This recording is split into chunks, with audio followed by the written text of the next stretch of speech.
你好，欢迎收看《新闻面对面》，我是谢仲。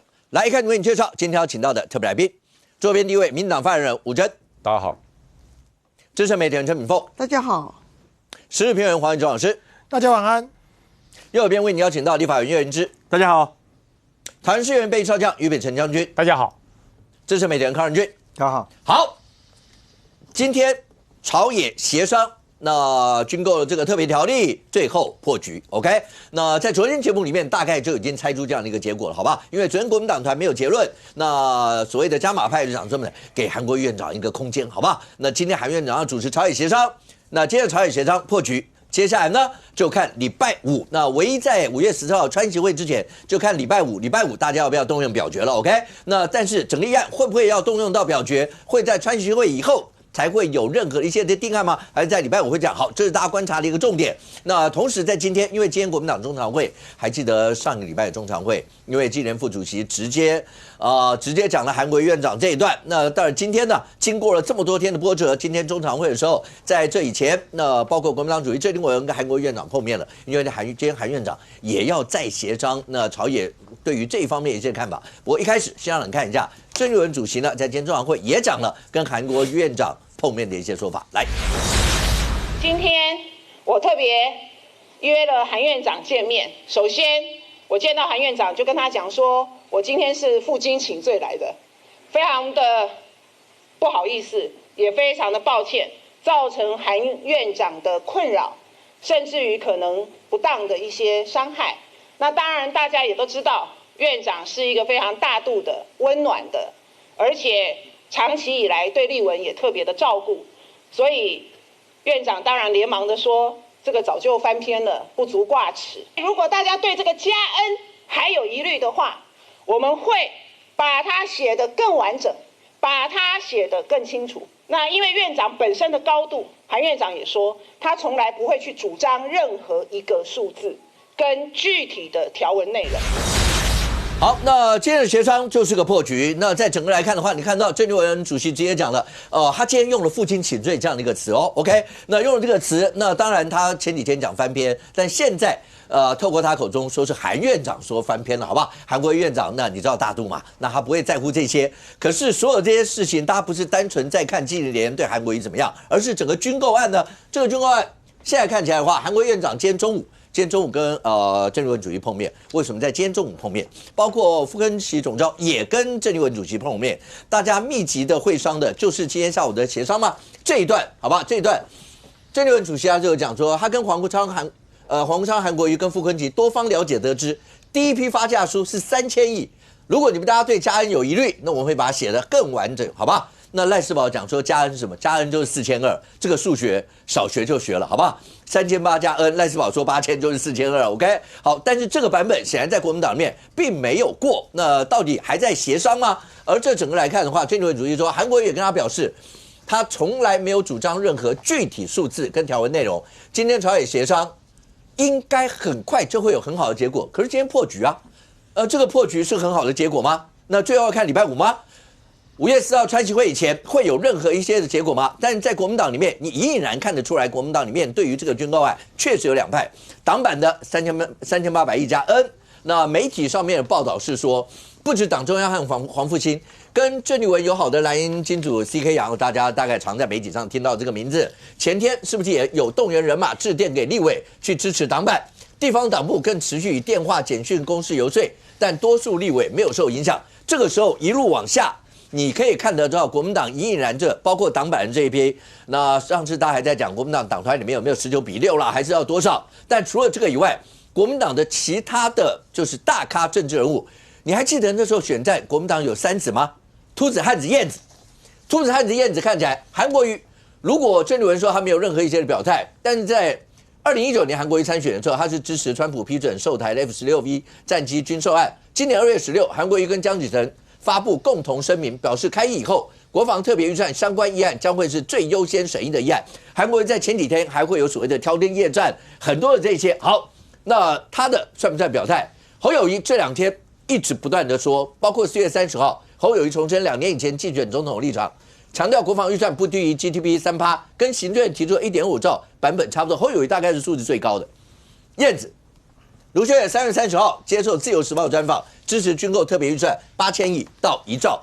国民党三子是不是都表态了？那更不要讲，包括赵少康啊，所有这些人。现在这两卦真的要开撕吗？甚或媒体上有人直接讲，这不单纯是一个军购的数字。为什么今年会讲到这么重的一些话？那这背后隐隐然包括党主席的党权之间的一个争议，甚或2028都要提前开撕了吗？现在看起来，任俊今天破局，这样的一个破局。你跟敏凤都跑立法很多，可不可以先告诉大家，今天破局以后，那接下来的发展呢？而这个破局是大家都已经预料到会破局了吗？这个老实讲啊，当国民党讲说这个3800或8000没有共识，是要为这个所谓的朝野协商预留空间，是让韩院长有个空间嘛？你就知道，不管是秃子、汉子还是燕子，相信这一段话的就叫傻子。不是朝野协商针对的是国民党、民众党跟民进党的版本。现在在吵的跟这3个党有什么关系？现在在吵的是国民党内部，就你国民党好歹要有版本先出来，大家再来协商。就是你到目前为止这个都还没有，然后硬说这个我要留一个空间去给朝野协商，那么大家都知道这个一定破局的嘛。因为民进党的立场，我认为他一定会坚持1.25兆。那事实上1.25兆是不是完完全全不能调整？我觉得经过这几个月大家这样胡闹下来，也都知道嘛，就1.25兆你就省嘛。那现在其实从一开始卡的纠结就是国民党有人觉得你那1.25兆写得很烂嘛，你那有些乱写嘛，所以我就不要你那个1.25兆，所以我就自己想办法去搞出一些版本出来。那你再怎么变来变去，也不过就在1.25兆下面，你东抓这边抓2/3，你这边抓1/3，还不是来自于这一个？所以我刚刚为什么讲说会相信那个傻子的原因，就很简单嘛。国民党不管你今天是3800，或今天跑出一个新的数字叫3000了啊。或者是民众党本来4000，现在国民党跑出一个8000，然后呢，也有什么民众党也说哦，他们觉得也8000也 OK。就郑丽文今天说，我跟黄国昌谈过的是3000啊。不管你是什么版本，你基本上如果都源自于1.25兆的里面的内容之一，然后你再告诉大家讲说那个1.25兆都空的啦，乱写啦，没有依据啦，随便乱写，你要说服谁？郑丽文今天我老实讲哦。你不得不佩服郑丽文啊！郑丽文比任何人都知道宫廷戏怎么玩啊！为什么？什么叫宫廷戏？不，今天刻意去讲了一个放一个消息说，我找韩国瑜会面哦，负荆请罪啊！会面完了之后，中常会的时候会告诉大家讲些什么话啊？其实老实讲，翻页的这件事情，郑丽文不是第一次说啊。上次讲翻页的时候，大家怎么讲？不是翻页，不是你们自己讲，是啊。你还局外人呢，你还在旁边看戏的，那么纪凌年你出来讲话嘛？有没有翻页是韩国瑜出来讲话？从来都没有嘛。结果今天郑丽文转述了韩国瑜的说法，我想转述这一招就厉害了。为什么？第一个，哎呀，我先负荆请罪啊！我要干你个什么事啊？你不是说那个突发状况，你也不知道发生什么事吗？还是你没有来得及制止这个纪凌年？但不对啊，因为你后来的说法看起来，你对纪凌年的说法你没什么意见，你只是觉得有些词可能让大家觉得心里不舒服。但你也讲，国民党有这么脆弱吗？韩院长有这么脆弱吗？那个话听起来也刺耳嘛。好，结果今天讲啊，我先负荆请罪，但是韩院长有大气，他的高度，所以呢，他说这个事情已经翻页了，哇，又来了。本来是郑丽文自己讲翻页，现在把话塞到韩国瑜的嘴巴里面，那韩国瑜要表达什么？这第一个嘛。第二个，以韩院长的高度，他要中立，所以他不会提出任何的句子，完蛋了。因为之前为什么纪凌年会出来去骂韩国瑜，是因为报载说韩国瑜啊觉得要8000，郑丽文现在说没有，韩院长的高度他不会提，这个可能要问一下原知啦哦，因为国民党团大会或什么的哦，院长大概会联络也只有他们这些人，但可能我不知道原知是不是会按照以往的说法说他又没接到电话又不知道啊，但现在问题就来了，郑丽文把这个话现在塞到韩国瑜嘴巴，韩国瑜没有说他有这个立场哦。那接下来任何一个说韩国瑜想法，只要不是韩国瑜亲口说，那就是假新闻，那就是造假。那现在问题来了，同样的问题其实只有在韩国瑜之间发生吗？其实也没有啊。国民党几个立委一个一个跳出来啊，包含就是赖士葆那时候讲，那天元智在这边我也蛮佩服他的，因为他讲说他也赞成8000嘛，好，但那天有公开讲，我帮你讲2句啊，他说他也赞成8000这样。赖士葆也说他赞成8000啊，可是我就不太懂的是赖士葆的那个说法，说你其实你左边看过，你想要看左边，左边呢那就是3800加 N， 那右边呢你就把它当成8000，你会觉得那个算数怎么算出来？你说啊，因为那个 N 啊就是呢3800再加4200，那我就问一下，你不是认为1.25兆那都是空的吗？那你如何从里面抓出来一个4200的数字？这不是也很好笑？柯志恩那个话不要把我们卖掉的这件事情，我认为他明讲就党啊，不管是党团还是党中央，不管是党团还是党，因为这个案子还没到行政院那一趴嘛，你国民党内部都还没有嘛，所以我觉得整个国民党的乱，让大家会看不懂的，其实就很简单。如果按照整个一直纠结在什么3800跟8000，我明讲，那其实根本不是问题啦。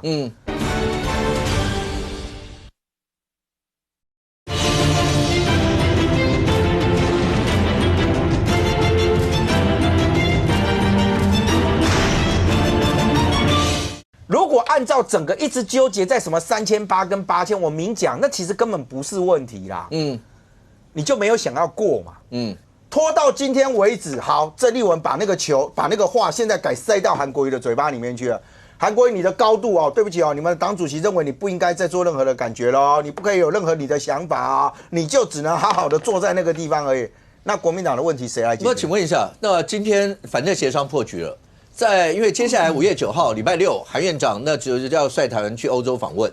所以呢，在5月14号川习会以前，如果在台湾的军购这个整个条例要过，唯一的机会是在5月8号。那天5月8号，因为国民党哇，可不可以让观众朋友知道一下，那天5月8号可能发生什么事？表决吗？元之，如果要表决，应该就是有行政院的版本、民众党的版本，然后国民党有版本，大家要进行表决大赛。那这个表决大战，国民党现在的版本是3800亿加 N 吗？还是这个版本还没来？你预估礼拜5会发生什么状况？我觉得技术上啊，我觉得是这样，因为今天协商之前我就觉得不会有结论嘛。为什么呢？因为我们本来是3月5号有一个党版复委嘛，那个党版就是3800亿加 N。那个当时其实大家就有吵过啦，就是到底是要8000亿还是3800亿，其实就吵过一轮。那最后是用3800亿加 N。那后来呢，因为是时序上是因为4月27号那个时候在做那个党团的协商，协商的时候徐小新他一直是支持8000亿的嘛，他又再次提了这个数字，所以韩院长就讲说，那既然有这个新的数字，那国民党你们内部先确定之后再继续协商。所以后来我们在2天后呢就开了一个党团大会，就是上礼拜3，对，然后也没结论，就是大家都讲很久，然后没有结论，就是说既然大家没有共识，然后都还没有讲完，那就再继续讨论。对，然后所以昨天早上党团大会又继续讨论，对，还是没有结论，大家都讲很久了，还是没有结论。然后呢？所以你现在如果没有一个新的决议去推翻原来的决议，那就没有一个去协商的版本嘛。所以虽然说现在有版本，可是因为现在在讨论说要不要去修改嘛，你可以提修正动议嘛。就是国民党现在虽然有一个3800亿加 N， 因为中间有说大家要不要再讨论什么，所以变成那个3800亿加 N 在礼拜5。那个时候也不能视为国民党的版本硬送上去表决，因为现在就是说是不是要修改嘛？对啊，我们事实上是可以提修正动议，他是不用说再去提一个版本的，你可以提修正动议嘛。所以现在就是针对这个修正的部分，到底怎么做，还是说要维持3800，还是要8000？现在还在讨论这个事情。那大家都一直觉得说，国民党内部是不是故意拖？等一下，我们先解决掉礼拜5。礼拜5，那礼拜5如果是这样的状况的话，进了礼拜5，你觉得会怎么样？如果是礼拜5，那因为党团都还没有决定说要怎么去修正嘛，所以不可能会表决嘛。除非礼拜5早上大家忽然间有结论，但我觉得也不太可能啦。所以不会表决，你觉得？我判断是这样。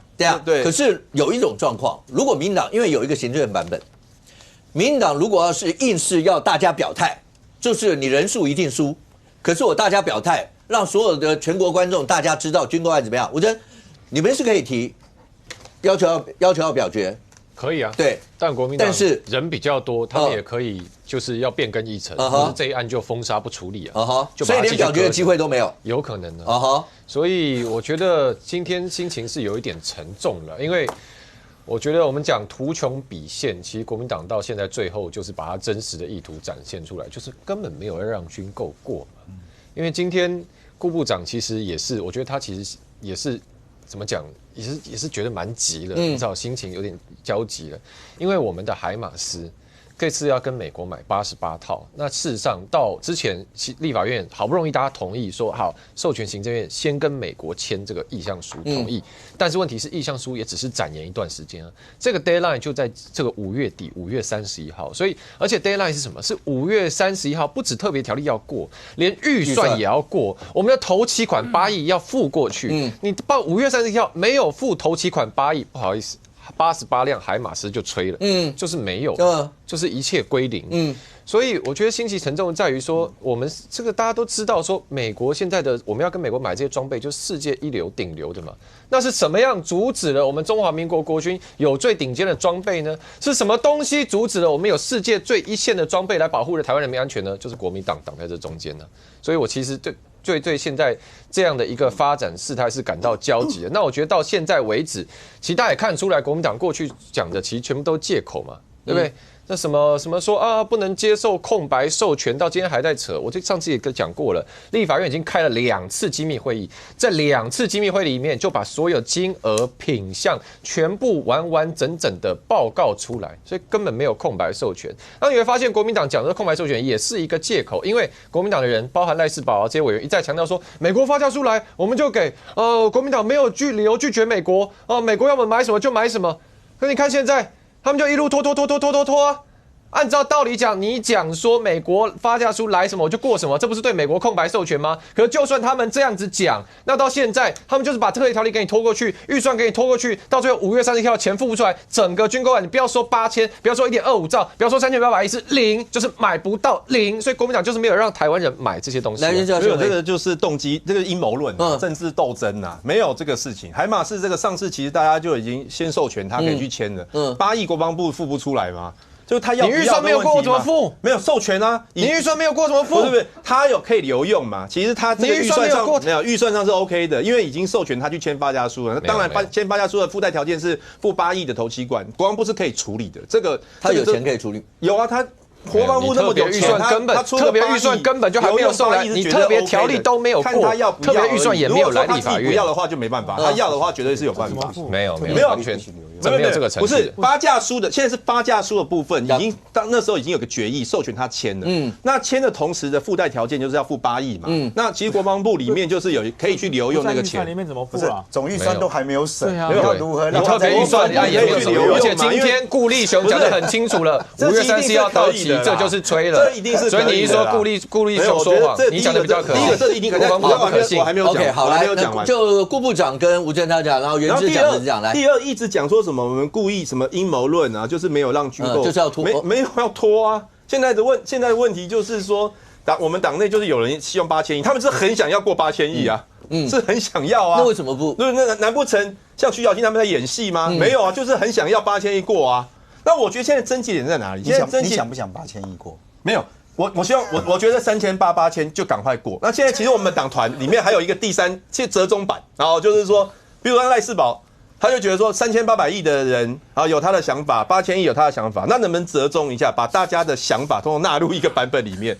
举例来讲，什么版本？比如说3800亿加 N， 它的原则是什么？它的原则就是像我上礼拜3来，我是说我没有接到电话，对不对？好。但我隔天我就接到，就是黄复兴的打给我，因为他为什么我们党部都找黄复兴的打给我们呢？因为他们很多都将军，他们对于那个军方的采购，他们比较了解。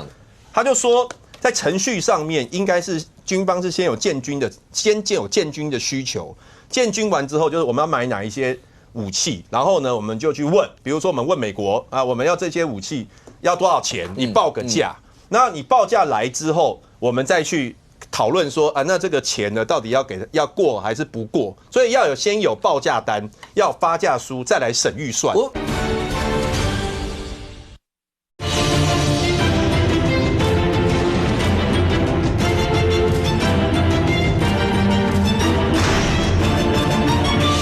要过还是不过，所以先有报价单，要发价书，再来审预算。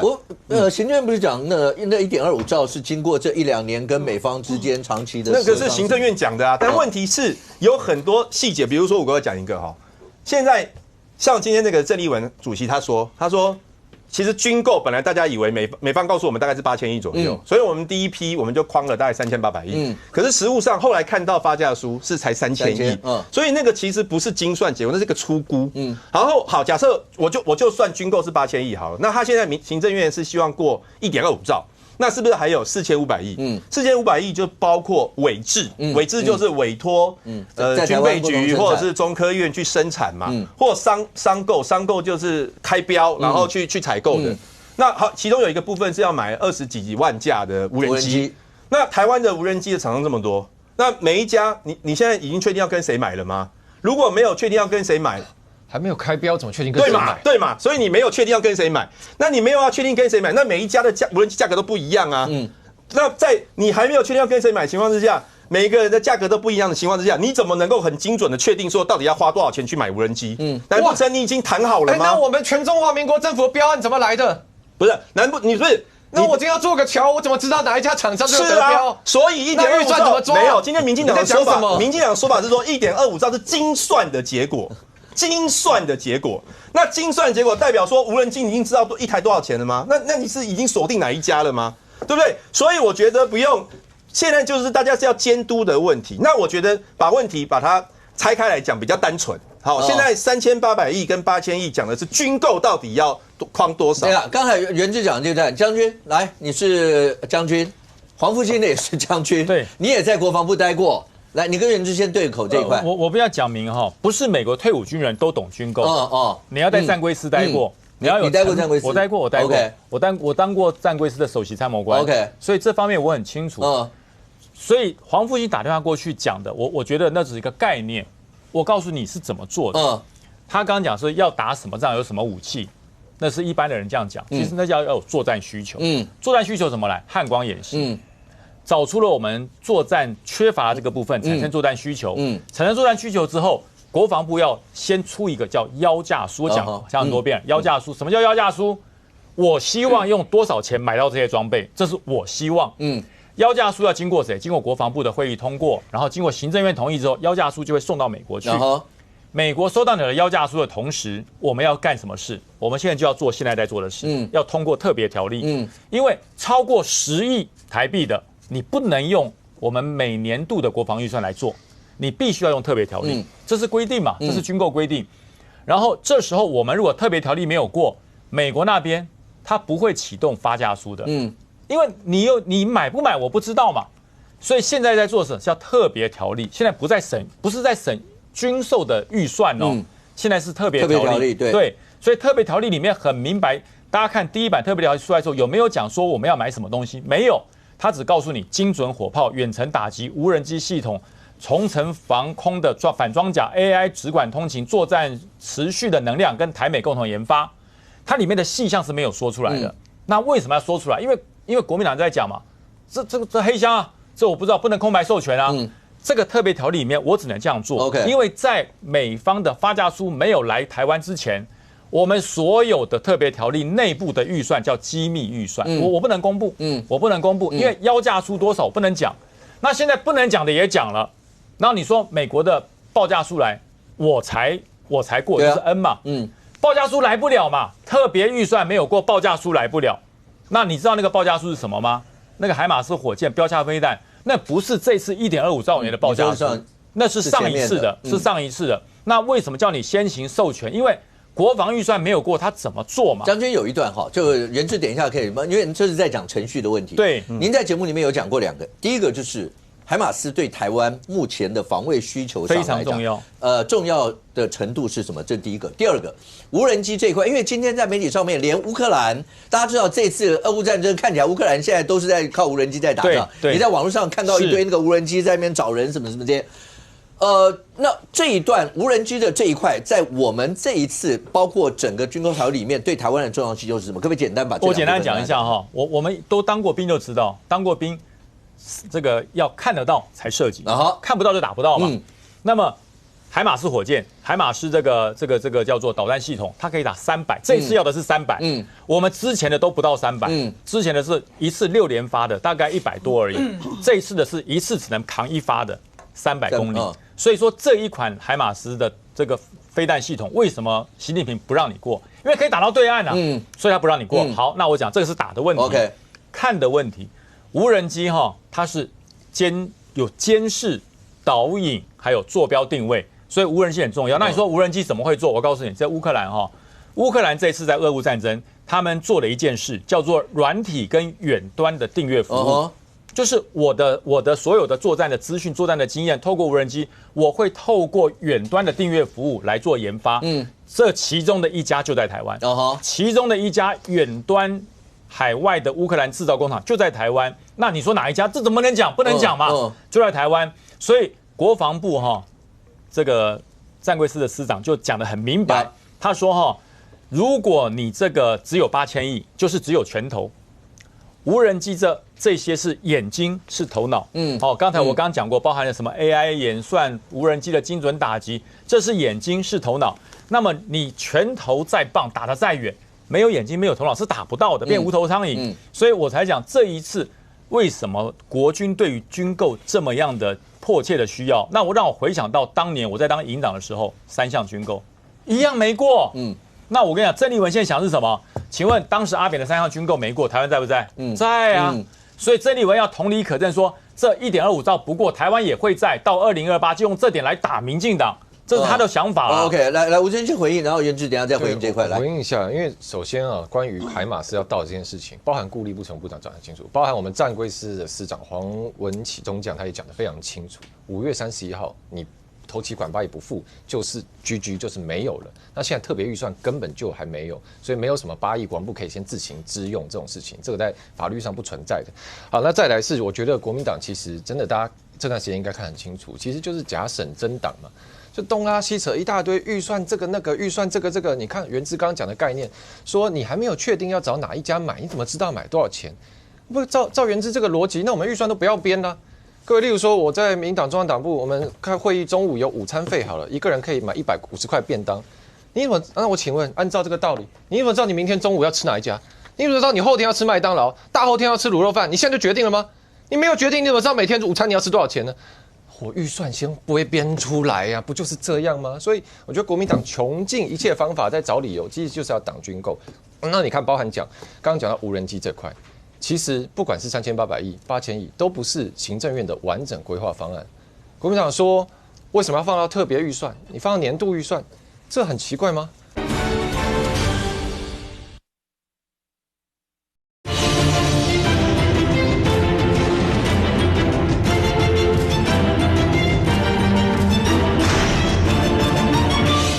其实不管是3800亿、8000亿，都不是行政院的完整规划方案。国民党说，为什么要放到特别预算？你放到年度预算，这很奇怪吗？我们以前小英总统时期就通过海空战力提升计划特别预算2000多亿啊！你看雄3增程型、雄2、雄3、雄升、万箭弹、弓3，这以前我们就做过的事情，都是我们国产自制的防空反舰飞弹，自己我们台湾的预算，自己中科院做，强化我们的国防，保卫我们安全，有什么不可以？有什么不对？那这一次这4500亿伪制的。我来念一下，包含我们的强攻。你看，我们从天宫1做到天宫2，做到天宫3，现在到攻4强攻，我们的技术明明就越来越好，然后我们有能力自己伪制中科院做强攻防空飞弹，国民党不给预算。然后刚刚讲的各式各样无人机，瑞渊2型滨海征收无人机，国民党也不给预算买。那所以我最后讲这个事情不只是安全，其实经济面也是啊。卓院长跟我们蔡昌委员昨天去台中拜访一些精密机械业者，现在很多。大家不是都在讲说台湾现在经济好，可是哇半导体很棒，我们觉得其他的百工百业也要一起强。那我跟大家讲，现在第2个大好机会来啦！台湾我们不是有很多的工具机业者，不是有很多的金属加工业者，不是有很多的精密机械业者，做材料、做碳纤维的业者吗？无人机产业现在就是我们台湾一个大好机会。2024年台湾全年无人机出口只有300万美金，去年全年到9000万美金，今年第1季已经超过1亿美金。为什么？因为全世界现在有这个需求，叫做非鸿供应链。我们不要买中国的无人机嘛？那台湾明明产业，我们有大好的机会，我们又可以让自己很强、很安全，无人机保护台湾安全，我们又可以外销去赚全世界的钱，让台湾厂商不只是半导体业、机械业者，也去很好的发展。为什么不做呢？所以我真的跟大家讲，现在挡在这一切中间的就是国民党。来，元之，吴正一是觉得说哈，为什么不能那个委制或者是商购，为什么不能编在特别预算？那我一般预算。他说为什么不能编在特别预算啊？我们是希望你们编在一般预算。我也觉得很奇怪啊，那为什么不能编在一般预算？因为你们明日复明日，明日何其多。因为什么？你们连发价书都背个这么多月，半年的搞久了。因为国防部就有浮编预算的这个案例嘛。譬如说，我就举那个这个海鲲号原型舰的后续舰，对不对？我常举这个例子啊。去年的时候，徐小青有一个影片在网络上被人家攻击啊，他说后续舰被冻结了，20亿被冻结10亿嘛，那浮起来就有钱，浮起来就有钱。他的意思是说，如果海测通过，那后续舰才有必要嘛，对不对？好，所以先冻结10亿。那请问一下，后来冻结之后，国防部有没有来解冻？没有来解冻啊，代表什么？代表他那个20亿根本用不到啊。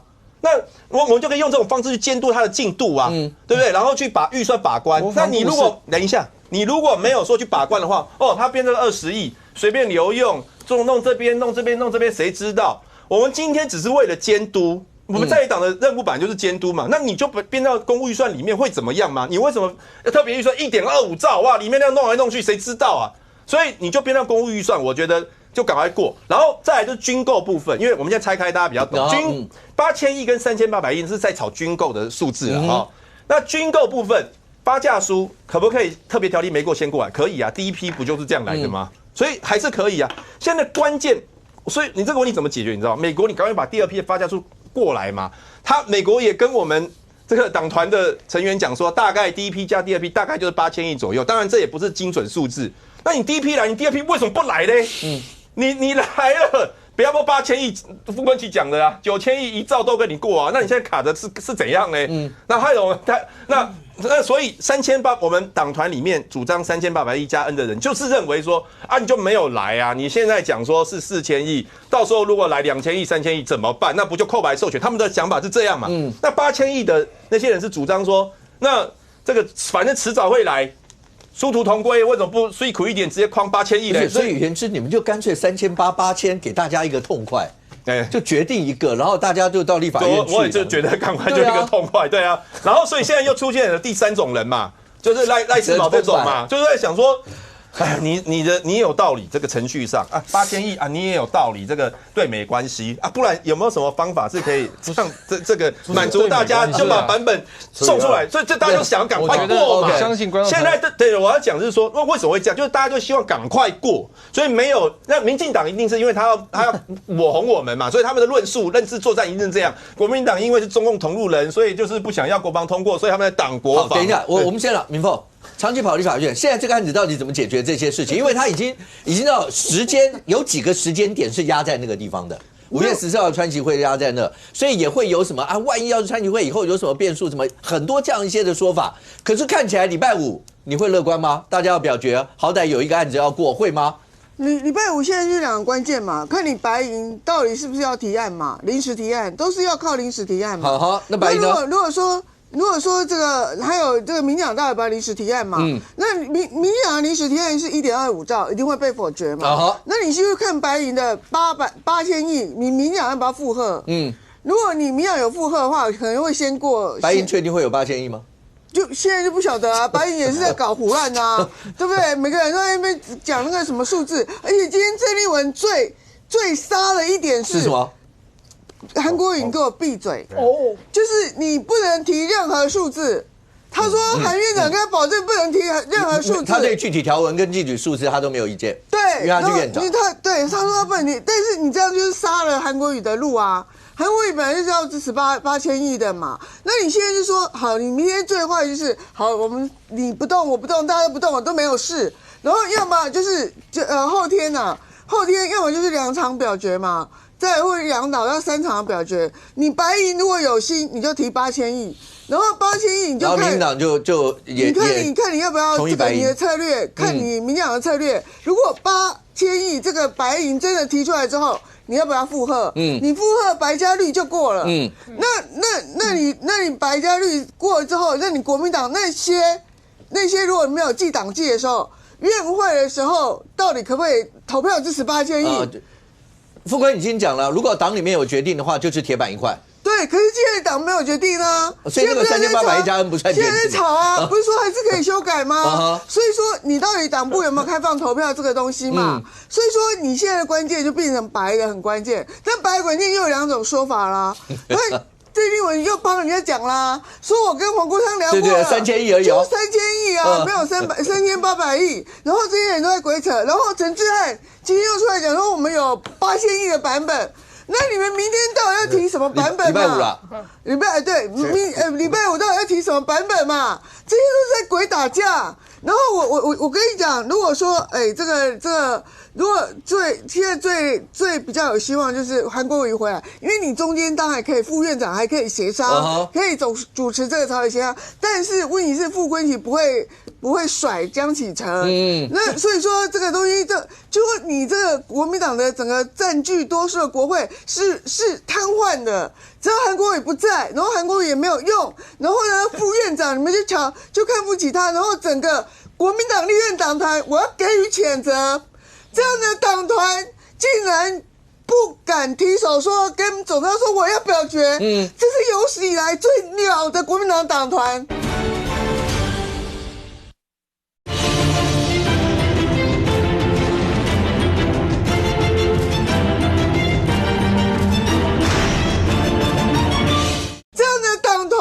竟然不敢提手说跟总召说我要表决，这是有史以来最鸟的国民党党团。国民党团有赖士葆在这种人啊，出来讲话讲一讲，然后出来都不敢对付傅昆萁，对，很奇怪，只有傅昆萁一个人不肯表决而已，结果很多人，你们不是说占多数吗？你们只要有人说我要表决，就马上附和啊！你议事规则它不会开吗？就有人说我要表决，不要伤了皇城的和气。这个就是问题所在，真的只有皇城的和气而已吗？还是你们背后都有中共的人？是不是合理可以怀疑？没有看过这种党团在运作的啦，运作的鬼吧？这样我知道不错。对，所以观众朋友，你刚刚听元之这样讲，你不觉得头很昏吗？什么有人傅昆萁意见如何，徐小清意见如何，又有一个赖士葆意见如何？其实他们就要把这个事情弄到开花，然后就过不了嘛。你刚刚讲徐小清那个20亿海鲲号的后期合约的经费，然后冻结11件事情，那个是国防年度总预算还是特别预算？总预算啊，那是总预算嘛？那你拿总预算事情来说，现在不能过特别预算干嘛？这个根本完全不相关。好，然后元之刚刚讲说，说什么？说没有？你说国防部没有来申请解冻，你真的太……你要我讲完？我刚刚让你讲，你先让我讲，因为你扭曲了，没有扭曲。它有3个部分，军购、委制跟商购。你呢？我讲说委制，我刚刚让你讲，你现在让我讲，就是因为有我刚刚让你讲，你现在请听。好来，你刚刚讲那完全太欺负人了。没有，徐巧芯当时冻结这20亿后期的后面合约的打约经费，然后说浮起来就给钱。那后来呢？我问你，现在海鲲号整个海试做完了吗？还没嘛。不是，国防部是尊重你们立法院的决议。徐小清，你们徐小清那时候还出来解释，很多人海鲲号初步潜下去的时候，徐小清还说：“我那时候是情急，我这么专业，我当然懂。后面还要战区整合，还要鱼雷试射，还要战线整合。谁说浮下？谁说潜下去我就要给钱？我说整个海试做完，那现在海试还没做完，你拿这出来讲干嘛？然后你还说国防部自己不来解冻，你根本就乱讲一通，你根本就乱讲一通。你现在是原型舰要做出来之后，才要做后续。不来跟申请解冻，他们自己不积极，什么预算不变，那预算不紧急，完全是扭黑为白，完全是乱讲一通。我讲的是说，为什么变成公务预算？可以监督。大家海鲲号就是一个例子。那就算公务预算部分不编的话，你们前面也可以先编啊。所以我最后讲一件事情，大家可以现在讨论军购对嘛？军购对啊，拆开来啊 ，OK， 所以才开始讲啊。我们最后一句话，国民党都用说要监督之名，可是大家可以看到了，在立法院预算是完全100%国民党说了算。海鲲到20亿，你看现在也还被他们扣住，然后去年编的今年度的国防总预算也还给他们扣住，所以他们说什么啊？这个特别预算不能，我们这种没法监督，完全就是骗人的。我还是要讲一下，因为吴峥的他的认知作战一直这样讲啊，国民党故意的啊！你看这个怎样讲，徐小清对不对？所以这样傅昆萁跟徐小清两个在唱双簧吗？没有嘛，我们现在党团里面大家就是很希望这赶快过嘛，所以很多人都不断的在。你大家当然是故意这样讲，因为这样讲就是可以抹红我们嘛。中共同路人啊，中共同路人你们就是要讲没有嘛？实际上状况就是大家就是有很多不同的意见。那立法院本来就合议制啊，我们国民党跟民进党有不同的意见，国民党里面有不同意，这很正常的事情啊。但是你们郑丽文主席说不能合议制了，就是党版不是就是3000亿，郑丽文主席讲的就是要郑丽文主席说要听党的意志哦，他说根本没有党团自主，不会自主的，你不要打脸郑丽文主席啊。那我也可以讲说，郑丽文主席已经说了，只有一种意见，一种声音。来，公民老师，你问赵少康，这整件事情到现在走到这个节骨眼了，怎么办？袁志一直跟你讲，他们也很希望赶快过啊。可是国民党里面，刚才敏凤讲，为什么在党团里面碰到总召，大家也不表决，也不什么，讲话也变小声。到了国民党的时候，碰到郑丽文主席，这些就算区域的立委，大家讲话也没什么声音，为什么？我可以感觉到国民党的立委，尤其是8000亿这一派的立委，这礼拜的压力非常之大，包括连原知都是。他上礼拜在这边也说要支持8000亿，可是你可以感觉得到，所以国民党这一套，这些，比方说电话打来这边吹的这些哦，这个确实对立委产生非常大的压力。到底压力在哪？压力就是黄复兴啊，就是他们这些，因为你知道，虽然黄复兴你说现在没有像以前那么大，但是他毕竟还是票，他等于就是个基本盘。我光白天我要选一个单一选区的，不管是立委或县市首长，我老婆黄复兴集齐，我的得了嘛，就票就会不足啊。所以光这个东西，虽然你不能说它很多，可是他们现在就变成是过去有一派。好，都是希望说8000亿这一派是说要往中间靠拢，他们认为说我们要去抢中间选民的票。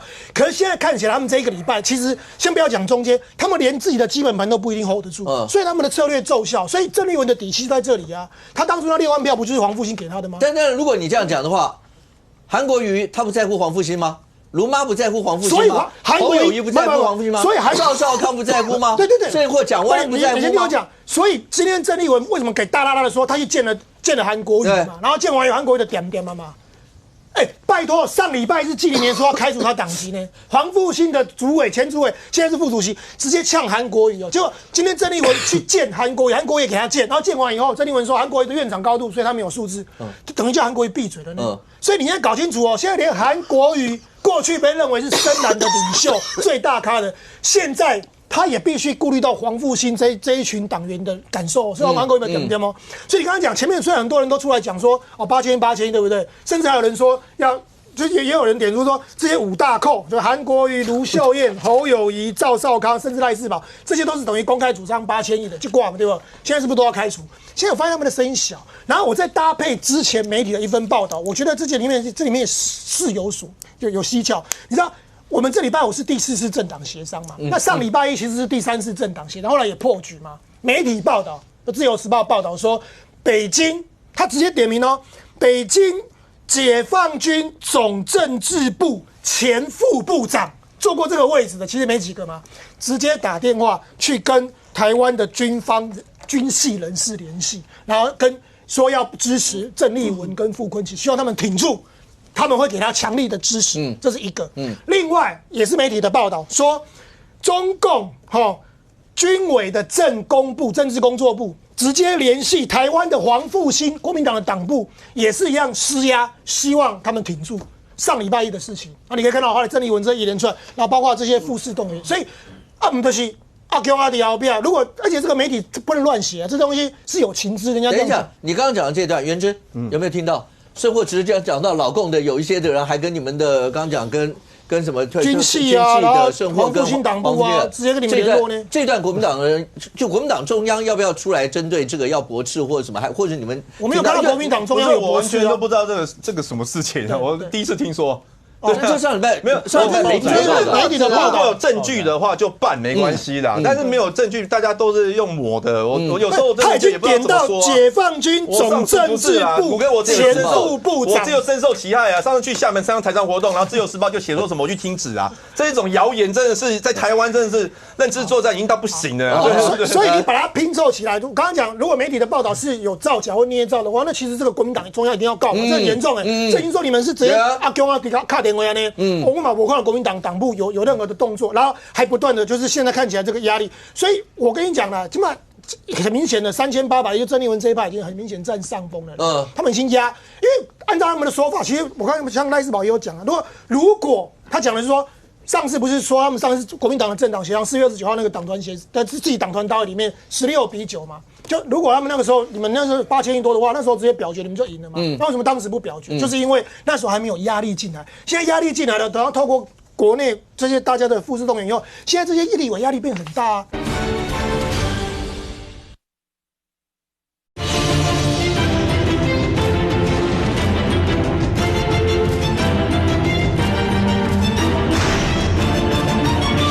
现在压力进来了，等到透过国内这些大家的复式动员以后，现在这些立委压力变很大啊。那这样子不就准备？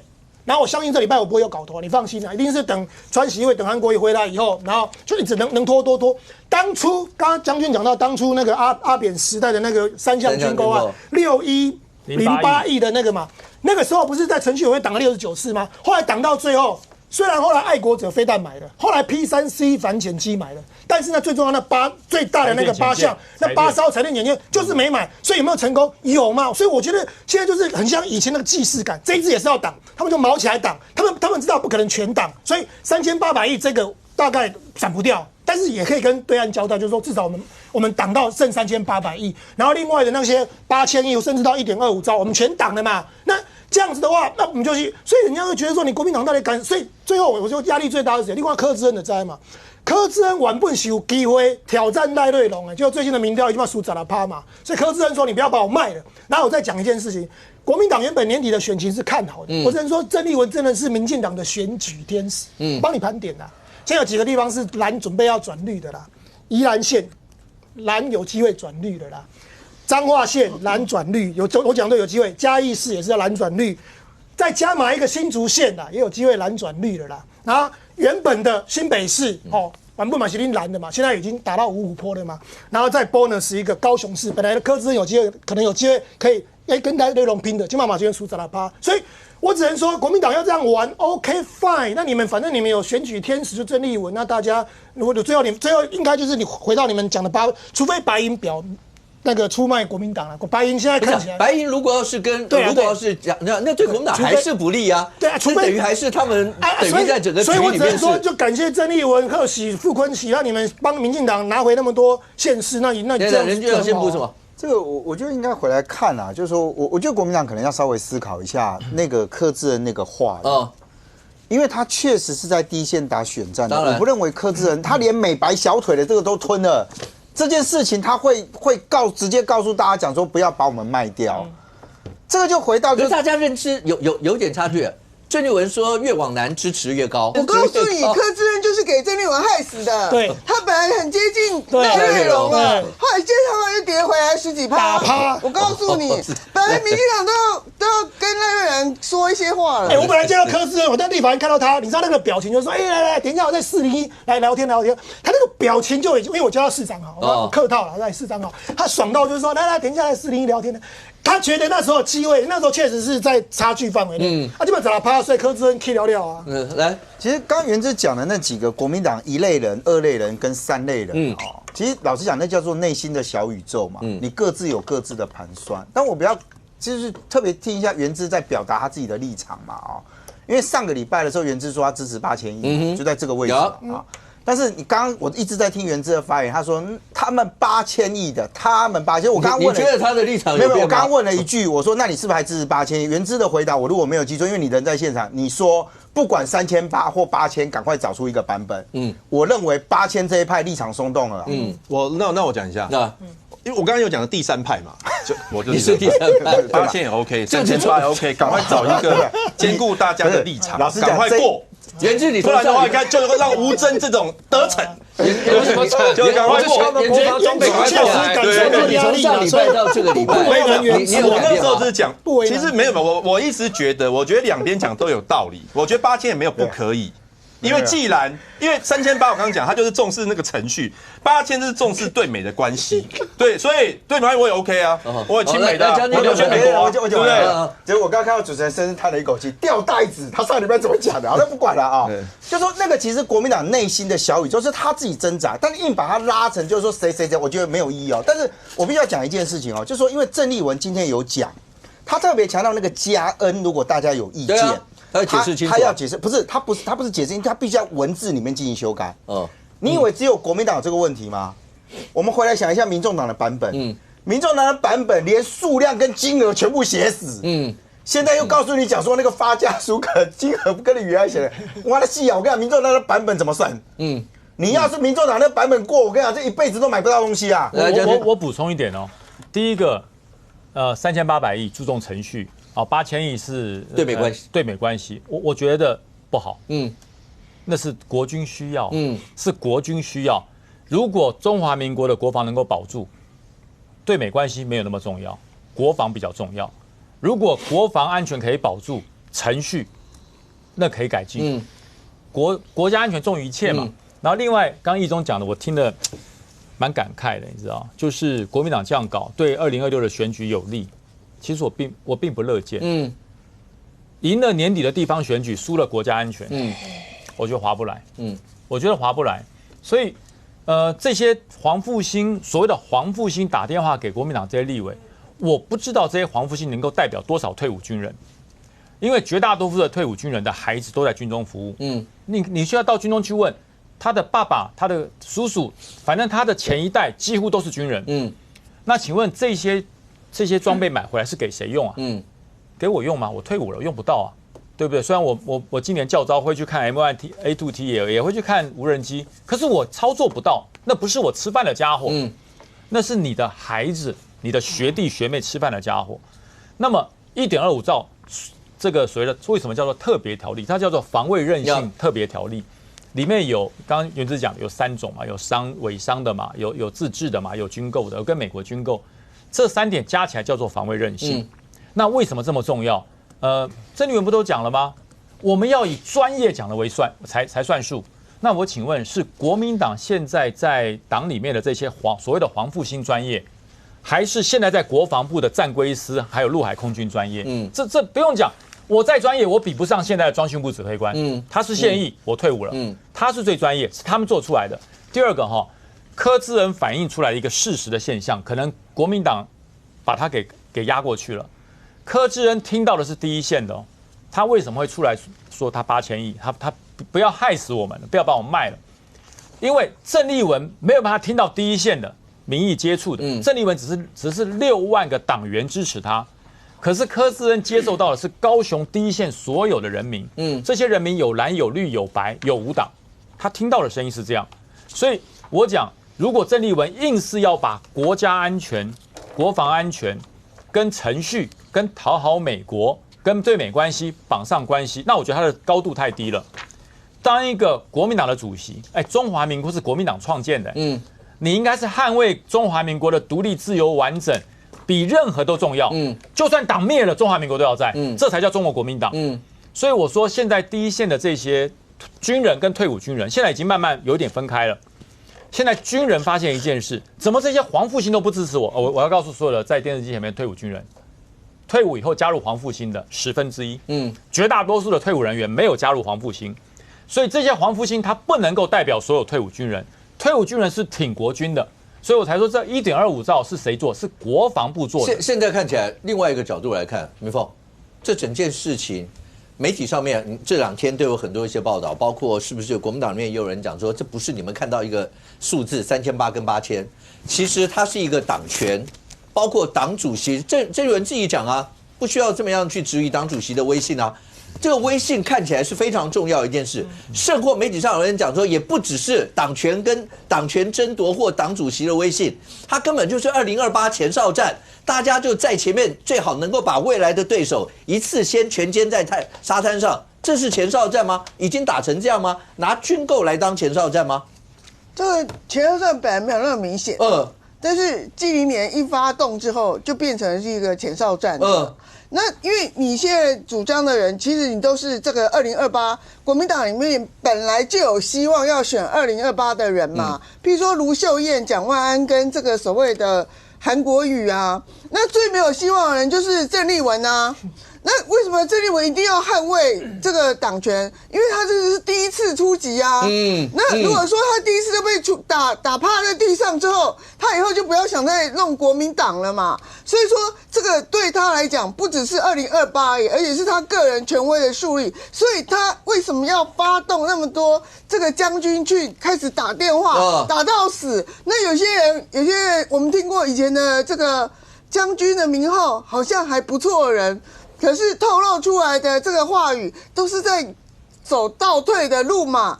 所以我觉得这个空心的这个所谓的曾丽文呢，他现在就抓了4个副主席，然后抓了4个副主席之后，还有抓一些所谓防护性党部愿意听他话的人，然后去全面的对抗这个民选派的。我很难想象赵少康最近他自己出来讲的，好像赵少康现在已经是变成新娘，对国民党人人要喊打的那种感觉。他讲说一堆人去他的这个社群下骂他，他是赵少康对，他是战斗蓝的创始，他是战斗蓝的精神领袖他是青鸟区里面卧底，那怎么可能会？你也一样啊，你不是韩国瑜也是韩粉支持的人对，而且对啊，然后卢秀燕也是啊，那所以说，那到底谁发动人在骂赵少康？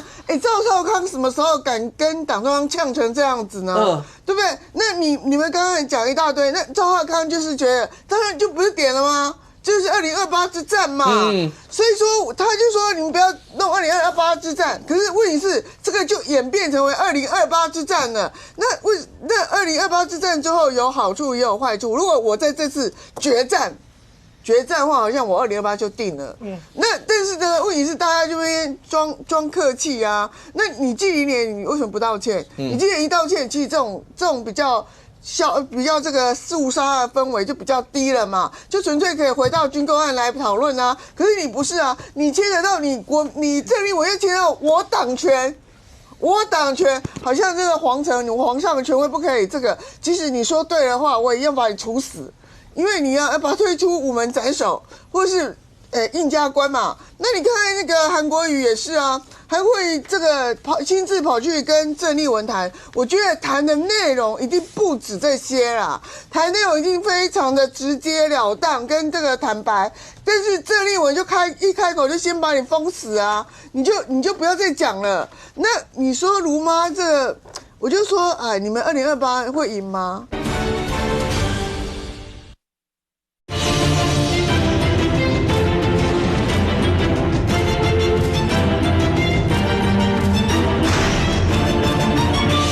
你说卢妈这个，我就说你们2028会赢吗？我请问一下，如果2028会赢的人没有一点魄力出来领导这一局的时候，那你们整个党这个整个商下来的时候，如果我跟你讲，如果最坏的情况就是周五真的白银提出了8000亿，然后就整个绿营又通过的时候，你们国民党就完蛋了。就全部都完蛋了，你们军购全部都完蛋了，所以我觉得说，你现在白蓝河讲了半天，但是呢，那次黄国昌从美国回来之后，他也去复委了，复委之后对蓝就一定要跟拜啦，对白啊，否则他就死得很惨嘛。现在所以说，你现在白银到底礼拜5会不会提案8000亿的东西，到底会不会怎样？所以我觉得这个东西还很难说啦，你叫韩国瑜不要嘴巴不要讲出来什么这个什么多少钱或者怎样？那我请问你啊，韩国瑜可不可以去跟柯文哲讲？那就透过整个就跳过黄国昌嘛，因为韩国瑜跟柯文哲还是有一点交情的。那韩国瑜如果你这一仗输了，然后你就被纪凌年白骂一顿了，你就所有人都可以开除你党籍了，那你立法院长不要当了啦。不过现在看起来的话，因为国民党长期来讲说，包括亲美和陆友日，这是一贯以来，好像是从朱立伦那个时候开始就一贯讲这些。但吴真现在有2个好了，因为川局会看起来，5月14号我们的军购这个条例会不会在那以前会过？那大家去盯着看礼拜5的状况。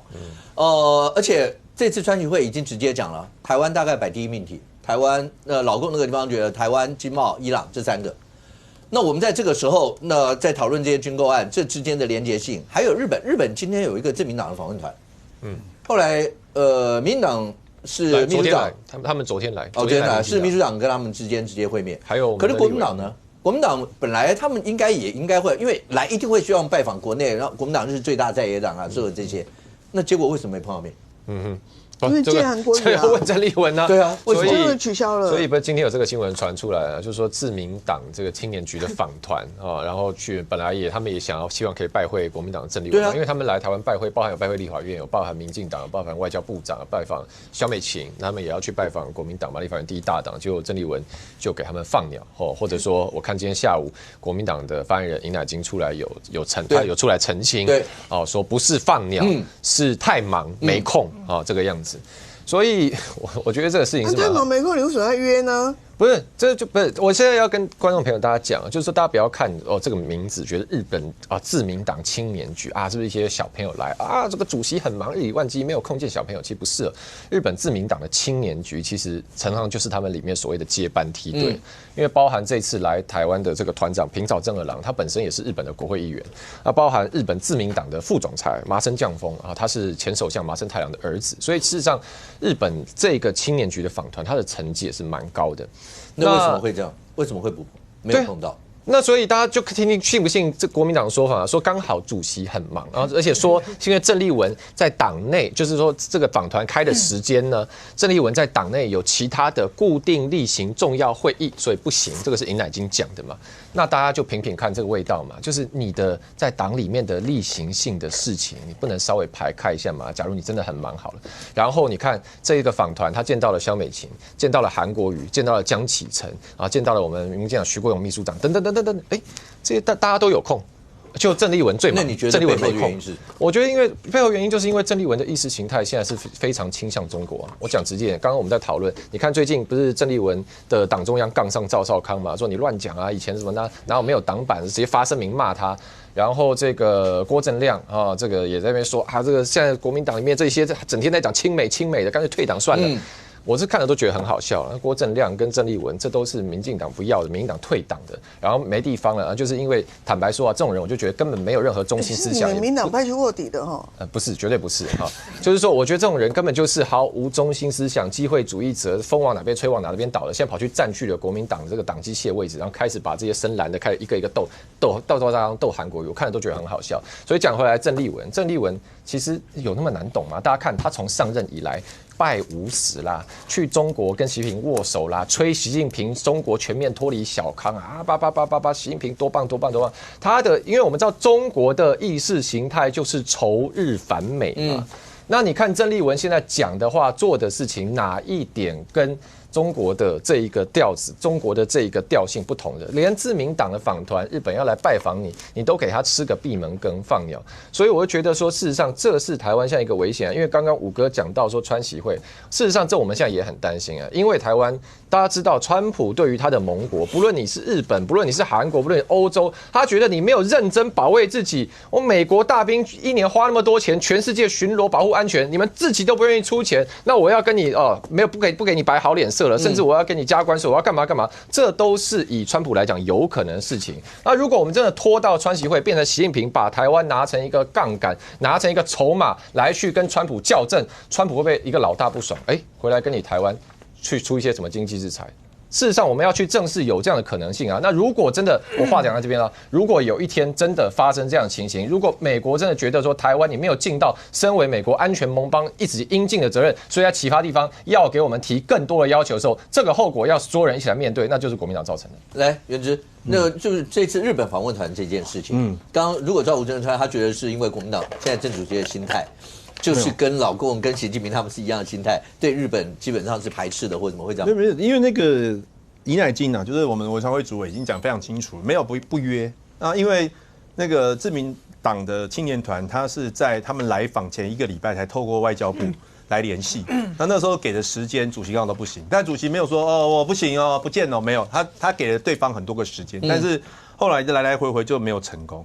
然后也没有像媒体报道那样，就对方说副主席也可以，没有，就他们就是要来拜会主席，那两个就瞧不拢嘛，所以我觉得这个就是好难瞧人家从日本来，对，那我就瞧不拢，主席比较忙吧，我怎么知道？他们如果约我的话，我 OK 了，我觉得自民党要修宪了嘛，对，所以得罪老共嘛，没有老共的，你们是没有老共不会讲话，是每天都扯老共，对，就跟民进党一样，没有老共不会执政，什么都推老共，我就是连那个马铃薯的发言马铃薯推老共。好，那讲回美国，就不会执政了。没有讲回这个美国，对。今天像之前我们的外交部的次长吴志忠他就很担心说台湾会成为川习会上面的菜单。那为什么会这样？因为他们就不相信川普嘛，因为川普大家知道上任之后呢，他就是以美国的利益至上啊。今天他不会跟你讲说什么我们讲理念，然后我们跟你什么民主同盟啊，或者来台湾我之前跟你很好，没有，他就是看当下的利益嘛。那今天美国自己国务卿卢比欧自己都讲了，台湾非常有可能，不是说非常有可能，是一定会成为川习会的议题。但是什么呢？现在一般大家比较担心的是说，会不会川普呢因为他需要中国大陆给他，比如说要买他的农产品啊，或者是买他的飞机啊，然后因为他们马上就期中选举嘛，所以直接现在美国对台湾的立场是说，这个不支持台独，会不会到时候变成反对台独？那按照民进党的说法是中华民国主张中华民国就是台独，那到时候如果他反对台独，就变成反对中华民国，那这个就是哇，这个知识体大了。那我们之前已经这么的对美国在外交上协议上 ART 都一直的退让，标准发芽马上就标准下降花生也进来都做了那么多事情，你还是要不支持中华民国，反对中华民国？那请问那你单压美国是不是就是错误的策略？那其他那你要单压中共吗？没有，就是要灵活，就是要亲美和中友日，然后在国际上面灵活，就不会被某一方出卖，这就是国民党主张的。OK， 来，庄老师，请问一下，现在老鼠这件事情，昨天蒋万安开了记者会以后，整个开记者会，包括局处这些甚或像鼠类侦防师啦，类似像这些都提出来以后，整个战火平息了吗？还是这件事情真的已经毅然变成这次年底2026台北市长选战的一个议题了？应该说他们自己轻忽啦。因为蒋万安过去他也常常请他的研讨会做民调，那民调还不错，他们就说60几%。所以其实这个老鼠这件事也不是现在才发生，大概今年1月就有了。那时候大家如果看新闻的话，大安区就说大安区怎么那个有些那种旧社区的巷子里面跑出一些老鼠，那个有可能是垃圾乱丢什么，就是其实那个本来就不是一个多了不起的事。城市看到老鼠有什么了不起？你就是清消处理就好了。但我觉得他们就是可能没有意识到事情的严重性，然后后来慢慢的等到扩散到可能到中山区啊、东区啊，甚至木栅区有以后，事情开始烧。事情是真的严重了，还是像国民党有一些人讲说，那个是被认知作战，是被整个放大。现在双方的说法当然就是说，很多民众觉得说老鼠变很多，那国民党这边的说法是说是被放大。那我们先来看网络上怎么讨论。网络上这个是那个网络公司所做的。整个烧起来是在5月1号那时候开始，就是说，北市鼠患延烧，然后他说，主要是因为老鼠药直接丢花圃，这件事情很严重。你要吃花那也是我被单，那你大家要老鼠药很毒的，那个如果不是老鼠吃到，如果其他的动物吃到或者小朋友吃到，很严重。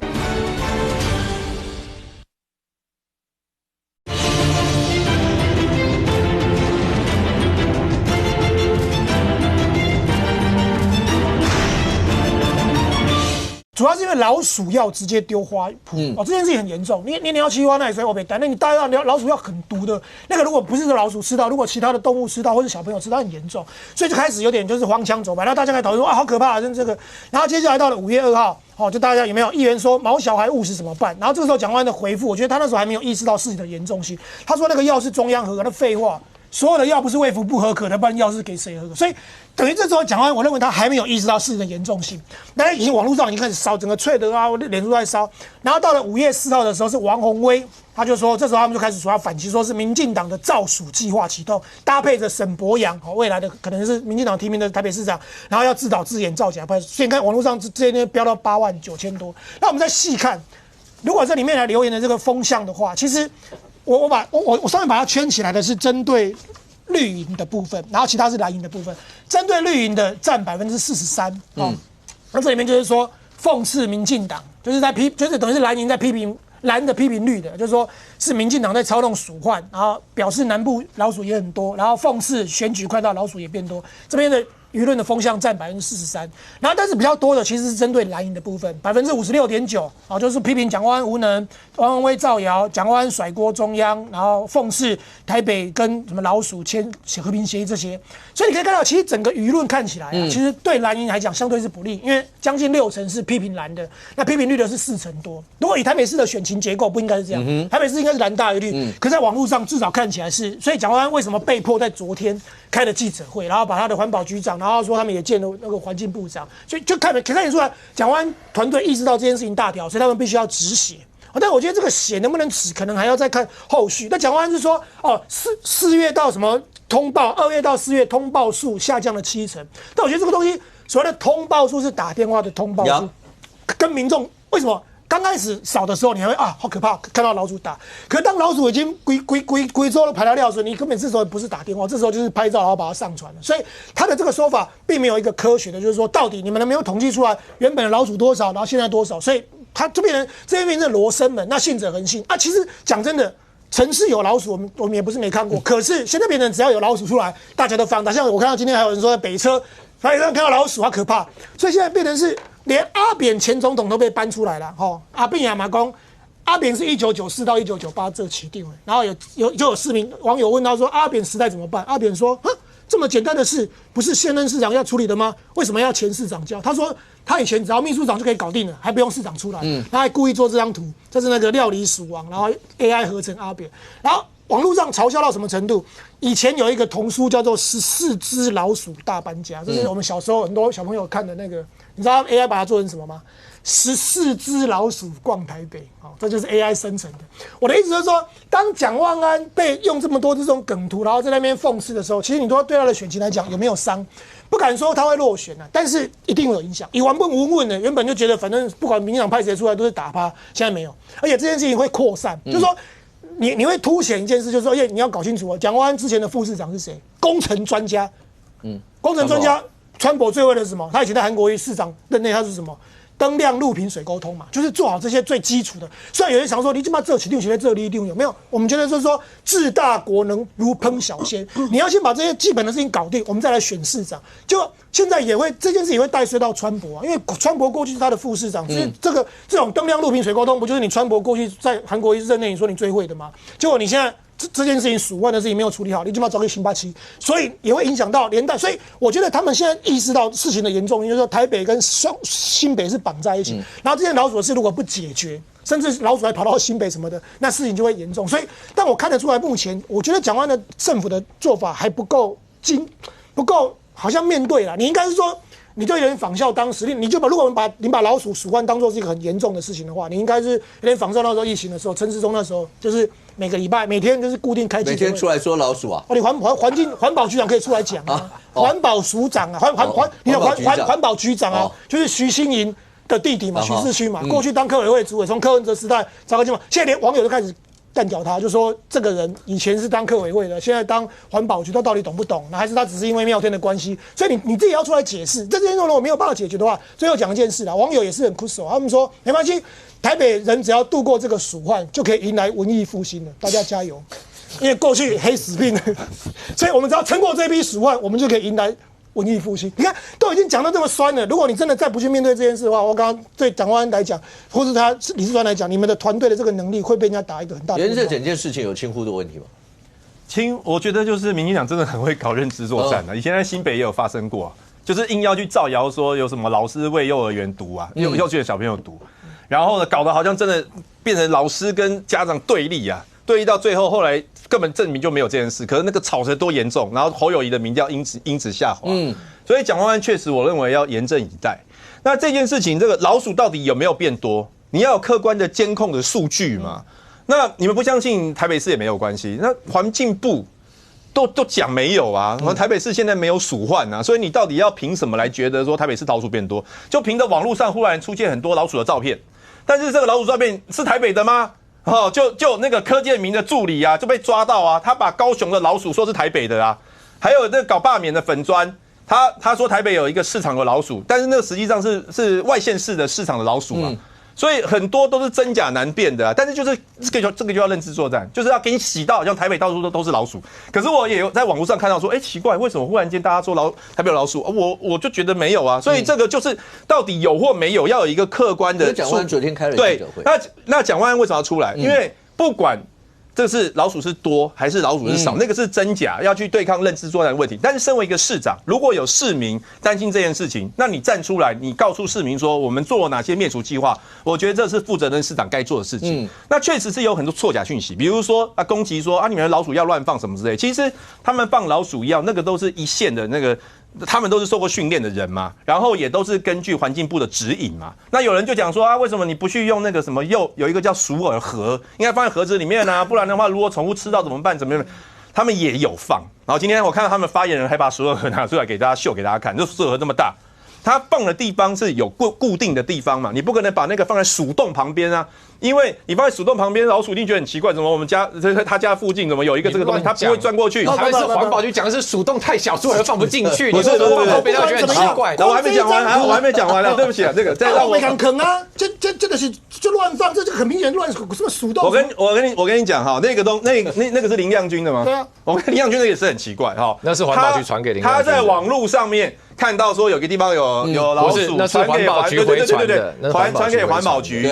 然后环保局说好 ，OK， 议员我们马上去放老鼠药，然后放完之后传给林亮君。那林亮君有意见，像我以前当议员，确实也有人会跟我反映什么事，我们就会去跟局处讲啊。局处如果说有传给我，我如果认为有质疑或什么，我立刻跟他说为什么，因为我们关心这个议题。但林亮君不是去跟那个环保局人讲，他是发脸书去骂环保局怎么会这样放啊？现在重点是你怎么可以这样放啊？这样放是有什么问题吗？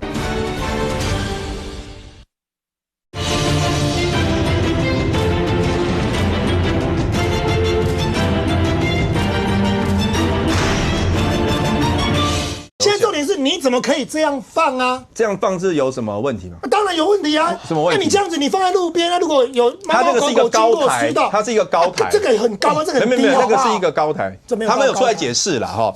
那我觉得这个就是一个认知，像环境部，我觉得那个像环境部长啊，今天讲那个话，我听了都快笑死了。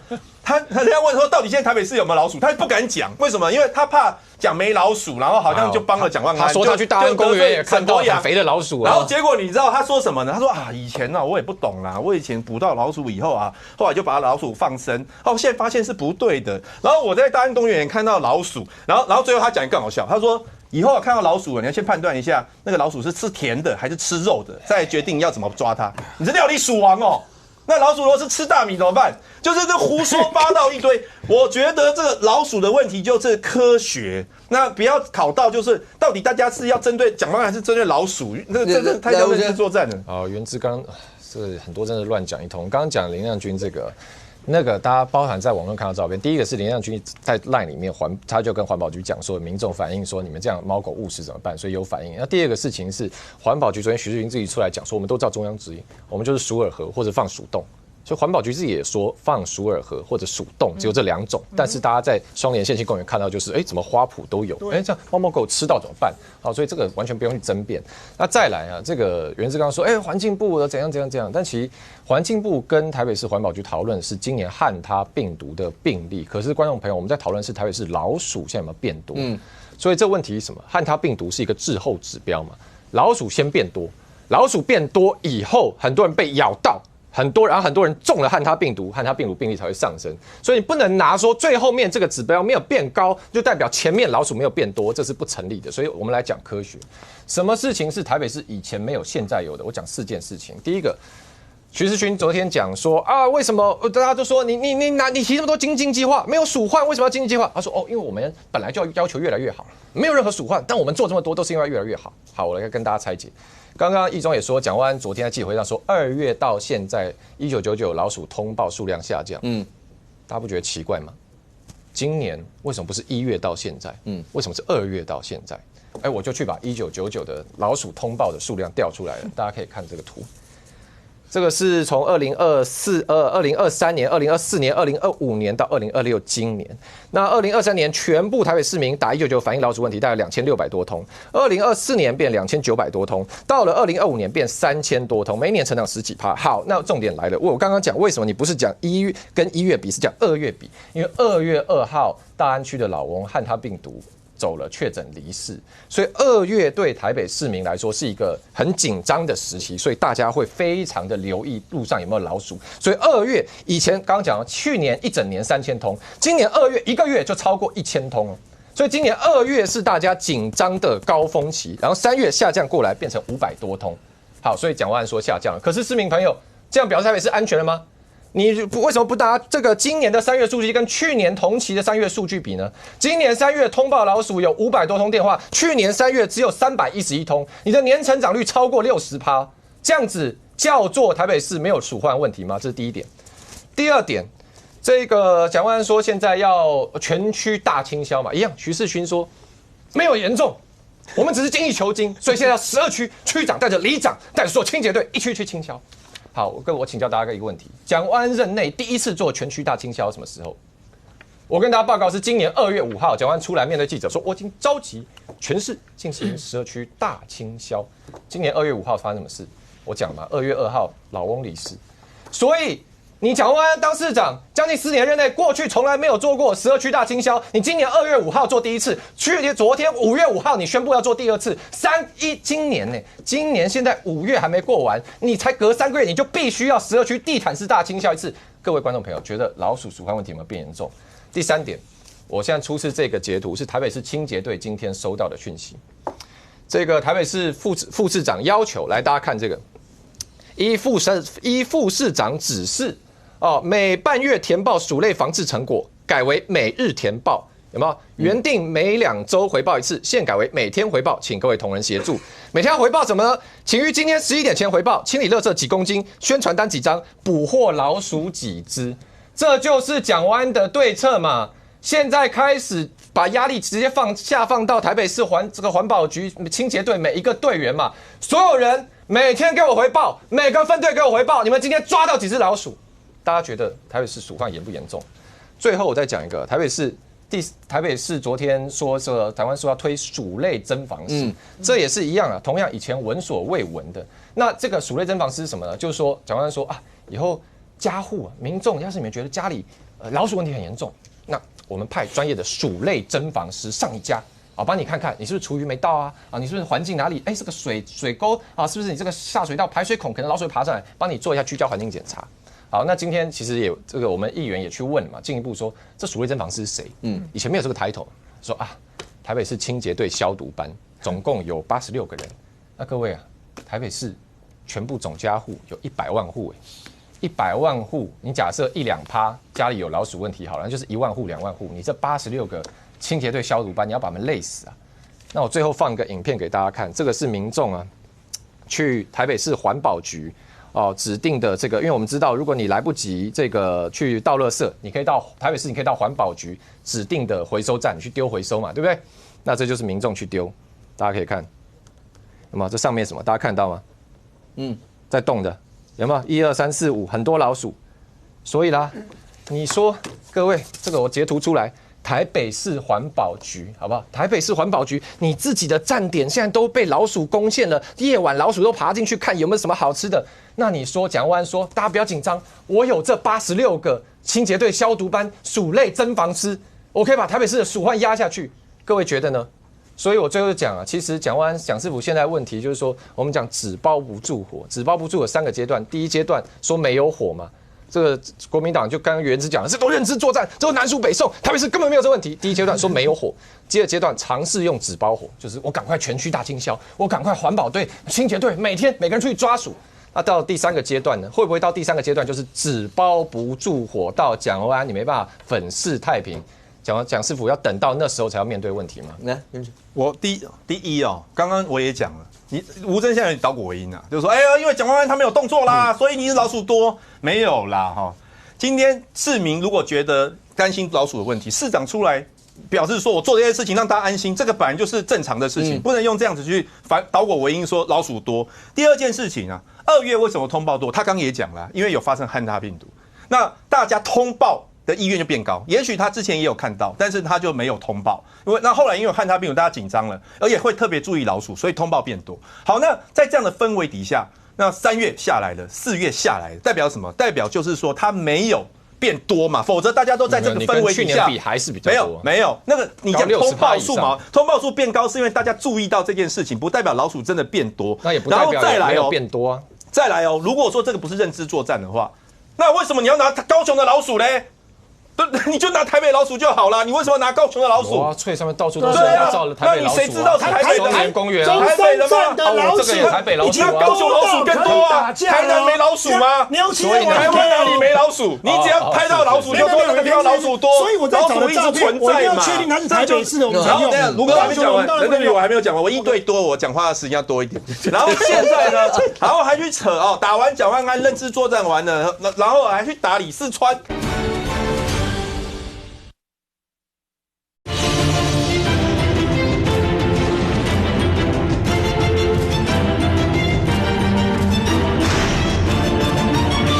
然后还去扯哦，打完蒋万安认知作战完了，然后还去打李四川，然后说哎呀，台北市老鼠多都是因为李四川那时候广设垃圾桶。不是，我讲一下台北市垃圾桶问题。那时候柯文哲当市长的时候，因为疫情关系，所以就把垃圾桶收起来，因为怕口大乱丢口罩，疫情会传染。然后后来呢，台北市民就觉得不方便，应该要把垃圾桶增设回来啊。然后有个民调说70%多的市民主张应该要把垃圾桶装回来。民进党的议员，包括现在国安高层口译哥，都说应该要广设垃圾桶啊。之后现在要广设垃圾桶变成是李四川的锅了。所以这就是你们在乎这只老鼠吗？还是你们在乎的是选情？然后再来就是为什么2月？你说2月的时候老鼠多啊，为什么那时候就没有那么多照片？4月就有，因为沈伯洋要出场了啊，裴勇俊、木村拓哉要出场啊，2月还在扶军计划嘛，这就是认知作战的大头发动的嘛。所以这很清楚啊。原子讲的非常好，观众朋友听到了吗？那为什么2月没有照片？各位，沈伯洋出场才有照片。好，3月、4月、5月在网络上 po 老鼠照片的，原原之说都是因为沈伯洋出场了，你们才 po 的。高雄的老鼠都算沈伯洋的。你们都是民进党侧翼，你们都是认知作战的一员，你们都是要帮忙沈伯洋。那柯建铭的助理这几十天在网络上 po 照片的，各位你们听到了吗？柯建铭助理，你朋友你问他高雄老鼠为什么要来给蒋万安？不只是台北，你说刚讲到，因为双北每一次选战的时候都是双城齐谋嘛，都是这个样，所以包括川普这次，本来讲蒋万安如果要是能够有压倒性的整个不管声势啊或各方面，还能够拉着川普，然后2个打双城。现在看起来，蒋万安会因为鼠患这件事情会被困在这吗？另外一块是对川普来讲，其实对川普来讲的话，其实蓝营你看这民调，蓝营整体20年执政，其实新北的民众还算买单。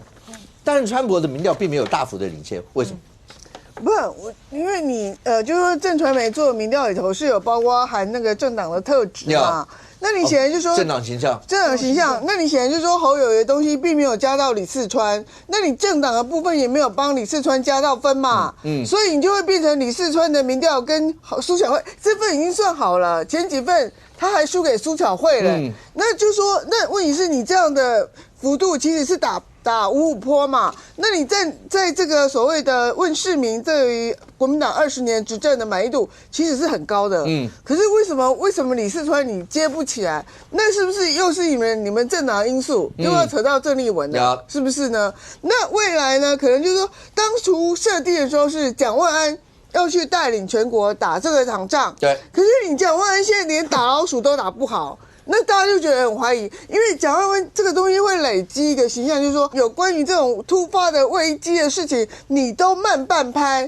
我觉得这个东西老鼠当然，我觉得这老鼠就很奇怪，你家没老鼠过吗？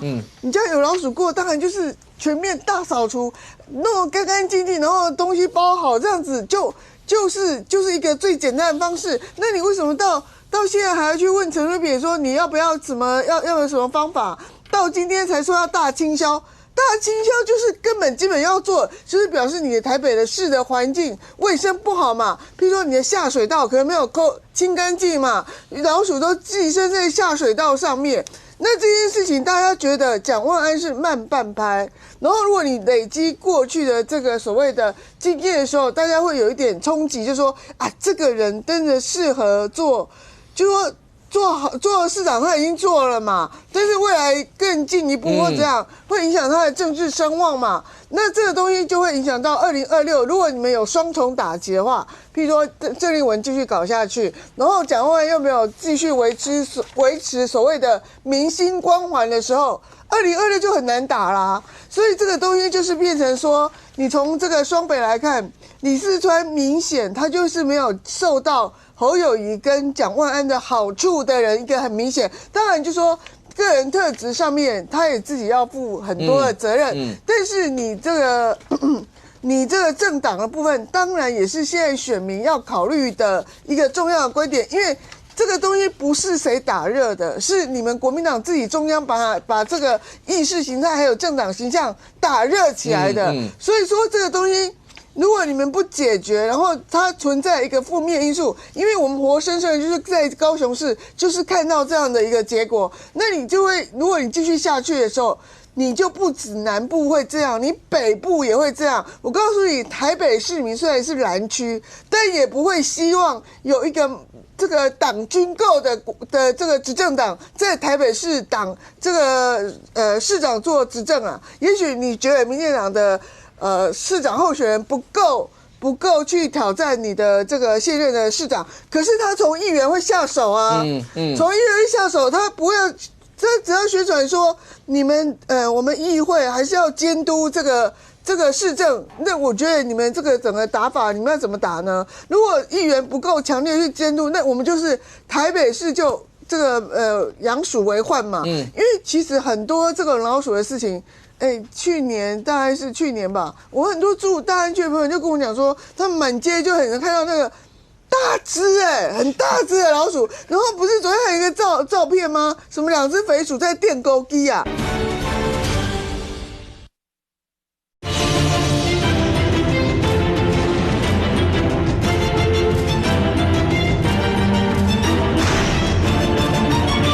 从议员下手，他不要，这只要宣传说你们我们议会还是要监督这个市政，那我觉得你们这个整个打法，你们要怎么打呢？如果议员不够强烈去监督，那我们就是台北市就这个养鼠为患嘛。因为其实很多这个老鼠的事情，去年大概是去年吧，我很多住大安区的朋友就跟我讲说，他们满街就很能看到那个。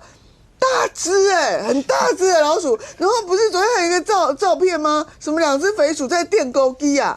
谁不晓得谁就刚好秀那一张啊？对啊，就是不晓得谁下的标题，就是2只肥鼠在打争地盘，哇，已经猖獗到这种地步了。不过现在看起来，任俊，那黄昌到底未来会扮演什么角色？因为他为什么要监督批判李四川？蓝白不是要和吗？而且。最近他为什么要突然出来讲新北没出现，他很受挫？看起来好像真的是雄心壮志，就是要打新北是吗？但是黄国昌不是说他有说过嘛，他不是输不起的人啊。对啊，这也他公开说过嘛。我觉得黄国昌现在开始要去认真的思考，就是说在民众党他自己本身的定位。蓝白合，老实讲，蓝白合喊久了，对民众党是不是一件好事？你能够瓜分到的就只有国民党的人，他愿不愿意认同你，然后把票移转给你，你没办法再扩出蓝白之外。所以现在对于黄国昌来讲，大家会看得到那一次的这个直播是比较特别的，因为他跟柯文哲一起开直播。柯文哲把C位让给了黄国昌，而柯文哲就坐在旁边，不管柯文哲讲什么，黄国昌都是持不同意见，包含民调啊。当然，我会觉得柯文哲你没事去提那个民调干嘛？那个是黄国昌同意的，他怎么可能会认为说我同意的民调有像你讲的这个问题？那不是笨蛋了吗？可是问题就回来，就是说对于民众党来讲，你看一直在挑的叫做2颗太阳，包含民众党内部的人。这几天为了要搞这个事情为了讲说他们什么提名不满或什么的，也去戳这一个。那问题就来了，对民众党人来说，真心认为有2颗太阳吗？我不觉得啊，就永远都是以柯文哲为依归的时候，那黄国昌会不会变成所谓的附属品？如果黄国昌在民众党内他没有办法取得一个完全领导的地位，他需不需要自己回来开辟战场？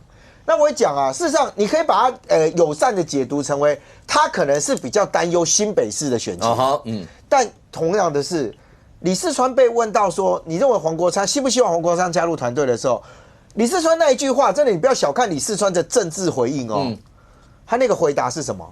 他作为一个党主席，他很忙的，对啊，他有很多地方他要去帮忙的，可是我们这回来看，黄国昌真有这么忙吗？不过现在看起来还有另外一个地方，国民党彰化到底最后要怎么定案呢？因为本来讲说这个礼拜会不会这礼拜中常会就会有好消息或者什么，看起来今天中常会。也还没有定论这一件事情，可是媒体上有讲说谢依凤是不是可能出局？因为大咖都在想办法要跟刘和然说你要不要回去选啊，或者什么。将军，这是国民党长期以来喜欢用这样的模式吗？国民党就是用家族的方式来经营地方组织啦。所以国民党中央现在应该就认为说，谢依凤他爸爸如果不挺他，他是选不下去。其实我觉得某些层面，国民党应该趁这个机会要摆脱一些所谓用家族在控制地方。那摆明了谢依凤跟家里面可能不同调嘛，那他有声量，他愿意选，为什么不让他拼一次？对不对？然后你硬要找刘和然去选彰化，那你有想过刘和然的心态怎么想？我要选新北，你不给我选，搞了一个李四川，然后叫我回去选彰化，你有没有想过刘和然怎么想？所以国民党永远都是他没有办法结合所谓真正的你就让谢依凤他们搞一个初选，就让他选一个初选嘛。如果谢依凤真的够强，他就出来，你就挺他。那管他家里挺不挺他的。那如果谢依凤输了，那也心服口服嘛。现在搞一个魏平镇，你看也掉在那边，是谁把魏平镇推出来要选？那招牌也挂了，看板也上了，然后现在又传出个刘和然。国民党是嫌彰化太稳，是不是？他嫌彰化赢定了，随便派个人都可以出来。刘和然回来选，你不觉得他把这国民党现在郑丽文主席而且彰化是100多万人口，我们都叫第7都，所以这就是为了中央干预太多嘛。你地方决定就好，你为什么上面空降一个魏平镇，然后地方又不接受？对，然后又叫刘和然回来。那如果刘和然不回来怎么办？所以我才说国民党现在一直没有办法摆脱他们长期以来就家天下的方式来那个做地方的组织经营。就国民党没有用心去经营地方。那可是国民党为什么到现在为止地方还有这么强？就是用家族政治，用地方政治。可是这个走到后面的成熟的民主，这会毁掉啊。OK， 接下来因为很快，那各政党之间所有的人选大概都应该要差不多都应该就定位了。OK， 那再来就是所有的议题，刚刚前面提到了军购议题会不会从一个全国性，然后会影响到每一个地方上的一些选情，然后包括各个地方在政策上，甚或最重要是跟民生有关系的，民众又会怎么想？我们大家拭目以待。非常谢谢现场所有来宾，也非常谢谢观众朋友收看，希望民这边我们明天见，拜拜。